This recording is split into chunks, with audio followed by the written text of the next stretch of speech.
Hello student, আশা করি তোমরা প্রত্যেকেই ভালো রয়েছো। এসো কিছু শিখি চ্যানেলে তোমাদের প্রত্যেককে স্বাগত। আজকে আমাদের আলোচ্য বিষয় হলো ক্লাস 2 আমার বইয়ের পরোপকার গল্পটি। এটি রয়েছে পৃষ্ঠা নাম্বার 153-তে। এটি রজনীকান্ত সেনের লেখা। তো চলো কবিতাটি পড়া যাক। নদী কভু পান নাহি করে নিজ জল। নদী কভু পান নাহি করে, পান নাহি করে মানে হচ্ছে পান করে না। তাহলে নদী কখনো নিজের জল নিজে পান করে না। তরুগণ নাহি খায় নিজ নিজ ফল। তরুগণ মানে হচ্ছে গাছ। তাহলে প্রকৃতিতে যে সমস্ত গাছেরা রয়েছে তারা কখনোই নিজেদের ফল নিজেরা খায় না। গাভী কভু নাহি করে নিজ দুগ্ধ পান। গাভী, এখানে গাভী মানে হচ্ছে গরু। কভু নাহি করে মানে কখনো করে না। নিজ দুগ্ধ পান মানে নিজের দুধ পান। তাহলে পুরো লাইনটা কি হলো, যে না গরু কখনোই নিজের দুধ নিজে পান করে না। কাষ্ঠ দগ্ধ হয়ে করে পরে অন্ন দান।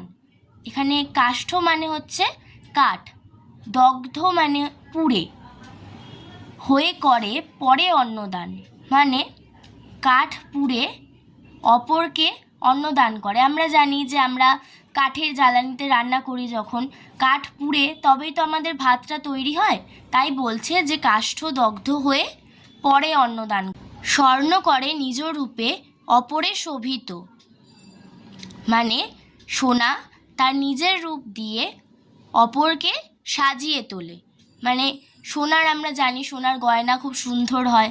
সোনা তাই নিজের সৌন্দর্য দিয়ে অপরকে সাজিয়ে তোলে, মানে আমরা যে গয়না পরে সুন্দরভাবে সেজে উঠি, এখানে তার কথাই বলা হয়েছে।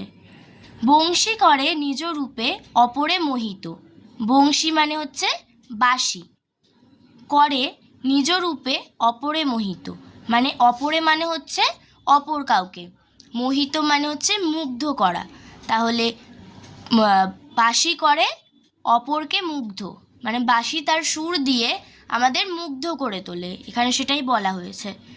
শস্য জন্মাইয়া নাহি খায় জলধরে মানে শস্য, আমরা জানি যে কোনো ফসলই যখন হওয়ার সময়, আমরা চাষের সময় আমাদের অনেক জল লাগে, কিন্তু চাষ যখন হয়ে যায়, ফসল যখন পেকে যায়, কাটার সময় হয়ে আসে, তখন কিন্তু আর ফসলের জল লাগে না।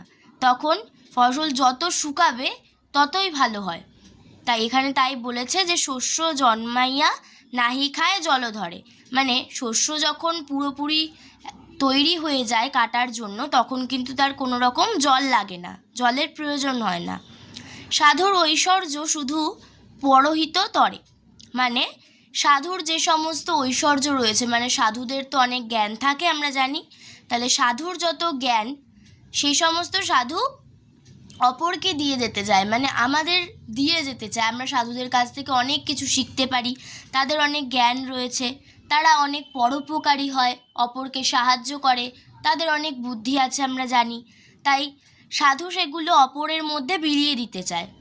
তাহলে দেখো পুরো কবিতাটার মানে কি হলো, যে না আমরা সকলেই একে অপরের ভাবে কোনো না কোনোভাবে নির্ভরশীল। আমাদেরকে অপর কেউ সাহায্য করছে, আমরা অপর কাউকে সাহায্য করছি, এইভাবেই জীবন চলছে। তাই কবিতাটার নামকরণ হয়েছে পরোপকার, কারণ এখানে সবাই সবাইকে সাহায্য করছে, সাহায্য করেই আমরা বেঁচে আছি। সেই কারণে রজনীকান্ত সেন কবিতাটার নাম দিয়েছেন পরোপকার। তাহলে চলো এবার কবিতাটা থেকে কিছু প্রশ্ন উত্তর দেখে নেওয়া যাক। তো আজকের ভিডিওটা এই পর্যন্তই, দেখা হচ্ছে পরে অন্য কোনো ভিডিও নিয়ে। তো ভিডিওটা ভালো লাগলে তোমরা আমার চ্যানেলটাকে সাবস্ক্রাইব করে দিও, লাইক করে দিও, আর অন্য বন্ধুদের শেয়ার করে দিও।